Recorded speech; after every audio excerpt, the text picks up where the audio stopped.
Hello. അപ്പോൾ എല്ലാവരും വായോ നമുക്ക് ഇതുപോലൊരു ക്യൂട്ടായിട്ടുള്ള ഫ്ലവർ ഉണ്ടാക്കി എടുക്കാം കേട്ടോ. അപ്പോൾ ആദ്യം ഇത് ചെയ്യാനായിട്ട് ഇതുപോലെ കുറച്ച് A4 പേപ്പറും കട്ട് ചെയ്തെടുക്കുക. ഈ കാണുന്ന മെഷർമെൻറ്റ്സിലിട്ടോ 14 അതുപോലെ തന്നെ 6 ഇങ്ങനെ ഈ രണ്ട് മെഷർമെൻറ്റ്സിൽ അങ്ങ് പേപ്പറും കട്ട് ചെയ്യുക. എന്നിട്ട് ഈ വീഡിയോയിൽ കാണിക്കുന്ന പോലെ തന്നെ ഒന്ന് മടക്കി കൊടുക്കുക കേട്ടോ. 6 പേപ്പർ അങ്ങ് മടക്കി കൊടുക്കണേ. സത്യം പറഞ്ഞു കഴിഞ്ഞാൽ ഈ ഫ്ലവർ ഉണ്ടാക്കാനായിട്ട് 6 പീസസ് ഒന്നും ആവശ്യമില്ലടാ, ജസ്റ്റ് 5 പീസസ് മതി കേട്ടോ. പക്ഷെ ഞാൻ എടുത്ത് കുറച്ച് കൂടിപ്പോയതാണ് കേട്ടോ. ഈ കൂടിപ്പോയി എന്ന് വിചാരിച്ച് ഭംഗിയൊന്നും ഇല്ലാതിരിക്കില്ല കേട്ടോ, എന്തായാലും ഭംഗിയൊക്കെ ഉണ്ടാവുകയെ. ഞാനിവിടെ 6 പീസസ് ആണ് എടുത്തിട്ടുള്ളത്. എന്നിട്ട് എന്ത് ചെയ്യുക, ഇതുപോലെ ഒന്ന് ഫോൾഡ് ചെയ്തതിന് ശേഷം രണ്ട് സൈഡ് ഇതുപോലെ ഒന്ന് ഗമ്മ വെച്ചും ഒട്ടിച്ചു കൊടുക്കുക കേട്ടോ. ഈ ഒരു ഫ്ലവർ ഉണ്ടാക്കിയെടുക്കാനായിട്ട് വലിയ എളുപ്പമാടാ, അധികം പണിയൊന്നും ഇല്ല കേട്ടോ. പിന്നെ അതുപോലെ തന്നെ അധികം ടൈമും വേണ്ട. പക്ഷെ ഉണ്ടല്ലോ, എനിക്ക് ഈ ഒരു ഐറ്റം ചെയ്യുന്ന സമയത്ത് വല്ലാതെ ടൈം എടുത്ത പോലെ തോന്നിയിട്ടോ. സംഭവം വേറെ ഒന്നും അല്ലടാ, ഞാൻ എന്ത് ചെയ്തറിയോ, ഈ A4 പേപ്പറിലാണല്ലോ ചെയ്തത്.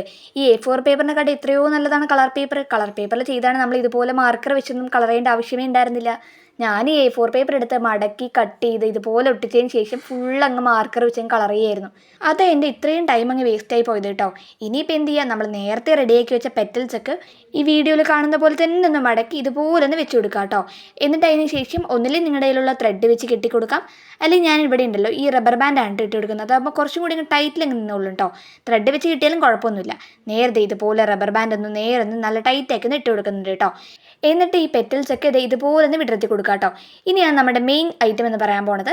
ഇതെന്ത് ചെയ്യുക, നേരെ ഈ ഓരോ പെറ്റൽസും ഇതുപോലൊന്ന് ഉള്ളിലോട്ടൊന്ന് ഫോൾഡ് ചെയ്ത് കൊടുക്കുക കേട്ടോ. ജസ്റ്റ് ഇതിങ്ങനെ മടക്കി കൊടുത്തു കഴിഞ്ഞാൽ തന്നെ നമ്മുടെ ഈ ഒരു ഫ്ലവറിൻ്റെ ഈ ഷേപ്പായിട്ട് വരും കേട്ടോ. ഈ എല്ലാ പെറ്റൽസും ചെയ്ത് കഴിഞ്ഞാൽ ഇതുപോലൊരു ഷേപ്പ് കിട്ടും കേട്ടോ.